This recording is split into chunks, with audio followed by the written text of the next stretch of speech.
Matahom nga kabuntagon mga kapaglaom. Atong hisgutan ni ining adlaw mao ang atong morning devotional nga naguluhan. Kadaugan batok sa kamatayon. Og ang atong teksto makita sa 1 Corinto kapitulo 15 bersikulo 54 nga nag-ingon: og sa diha nga ang lawas nga madunot ra, kailisan nagdili madunot, og ang lawas nga mamatay ra, kailisan nagdili mamatay. Nan, matuman na gayud unya ang nahisulat nga nagaingon, ang kamatayon gilamoy diha sa kadaugan. Og samtang nagsulti pa sila ni ini nga mga butang, sa ilang taliwala, mipakita si Jesus nga nagtindog og miingon kanila, ang kalinaw magauban kaninyo. Lucas 24, versikulo 36.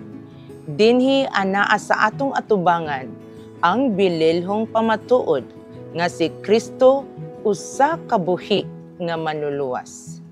Dili padugay siya gisulod sa bag-o nga lubnganan ni Jose. Apan iyang gibugto ang mga gapos sa kamatayon og milakaw nga madaugon. Ang anghel sa Dios miingon, siya na banhaw, nindot nga pagpamatuod, ang paglaom sa kalibutan. Si Kristo na banhaw, og ang ilang manluluwas, usa ka na banhaw nga manluluwas.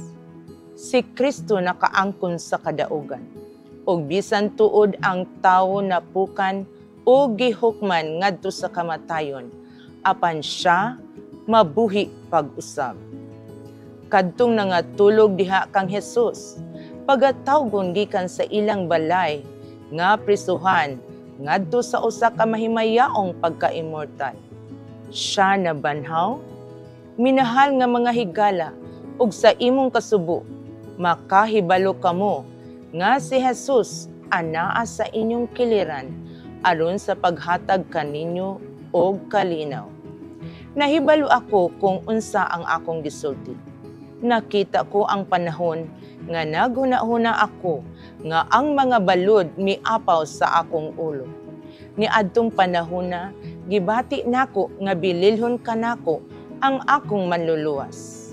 Sa diha nga ang akong kamagulangang anak nga lalaki gikuha gikan kanako, gibati nako ang akong kaguol nga hilabihan kadako. Apan si Jesus miduol kanako, og akong gibati ang iyang kalinaw sa akong kala. Ang kupa sa paghupay gibutang sa akong mga ngabil.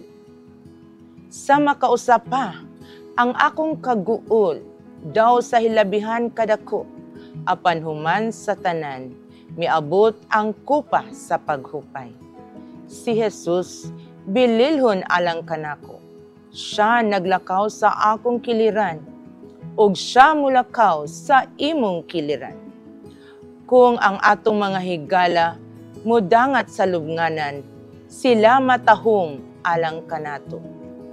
Mahimo nga ang atong amahan o inahan ang atong gipahiluna sa lubnganan. Sa diha nga sila manggula, kadtong tanang mga kunot mawala, apan ang dagway anaa. Ug kita makailak kanila. Gusto nato nga maandam sa pagsugat ni ini nga minahal nga mga higala sa ilang pagbangon unya sa buntag sa pagkabanhaw. Ato bang huptan ang paglaom nga gipahiluna sa atong atubangan diha sa ebanghelyo nga kita mahisama kaniya. Kay kita makakita kaniya, ingon kung kinsa siya. Mag-ampot ta mga kapaglaom. Mahigugmaong amahan nga gamhanan, nagapasalamat kami kanimo sa imong dakong gugma og saad nga nagahatag kanamo og paglaom sa kinabuhi nga walay katapusan. Sa taliwala sa kamatayon ug kalisod, kami nagatuo nga pinaagi sa imong gahom adunay kadaugan ug kabag-uhan. Salamat Ginoo kay si Jesus nagdaog sa kamatayon alang kanamo. Ang iyang pagkabanhaw mao ang among kalipay ug kasiguruhan nga bisan sa pagkawala ug kasubo adunay kinabuhi nga mas labing maayong nagahulat kanamo. Tabangi kami nga magapadayon sa pagtuo bisan pa sa kasakit ug kakulang. Lig-una ang among kasing-kasing ug hunahuna. Amahan, ihatag kanamo ang kalinaw ug pagtuo samtang kami nagahulat sa adlaw sa imong pagbalik. Diin kami magapuyo uban kanimo sa walay katapusan.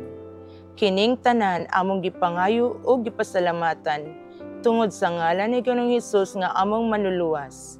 Amen.